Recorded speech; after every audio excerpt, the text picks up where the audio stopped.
ازيكم؟ اهلا بيكم في حلقة جديدة من تعلم اللغة الإنجليزية من الصفر. النهاردة هنتكلم عن ال furniture. furniture furniture furniture اللي هي الأثاث المنزلي، سواء السرير، الترابيزة. أول كلمة معانا هي sofa. sofa اللي هي كنبة. نقول مثلا I like to sit on the sofa and watch TV. I like to sit on the sofa and watch TV. أنا بحب أقعد على الكنبة وأتفرج على التلفزيون. chair chair This chair is very comfortable. This chair is very comfortable. يعني الكرسي ده مريح جدا. bed bed اللي هو سرير. نقول مثلا I go to bed at 11 p.m. I go to bed at 11 p.m. يعني أنا بروح أنام الساعة 11 أو بنام على السرير الساعة 11.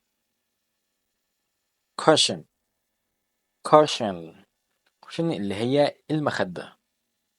نقول مثلا she put a cushion on the chair. She put a cushion on the chair. هي حطت مخدة على الكرسي. mirror mirror اللي هي المراية. نقول مثلا I looked in the mirror before I left. I looked in the mirror before I left. يعني أنا بصيت في المراية قبل ما أخرج. drawer drawer يعني درج. نقول مثلا The keys are in the drawer. المفاتيح في الدرج.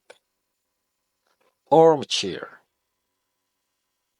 armchair اللي هو الكرسي اللي ليه ايدين.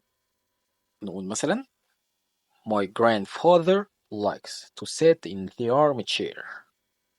My grandfather likes to sit in the armchair. يعني جدي بيحب يقعد على الكرسي اللي بدراعين.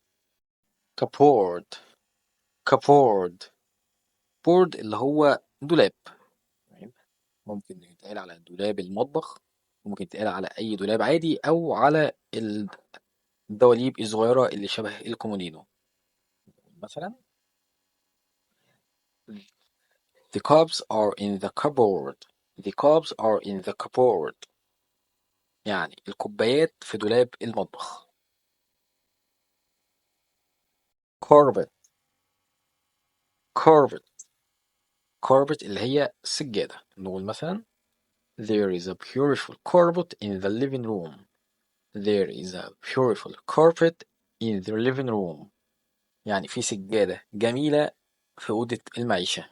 كل كلمة قلناها ليها معنى بسيط وكلها بتستخدم يوميا في حياتنا. لو حفظت الكلمات دي واستخدمتها في جمل هتلاقي نفسك بتتكلم إنجليزي بثقة.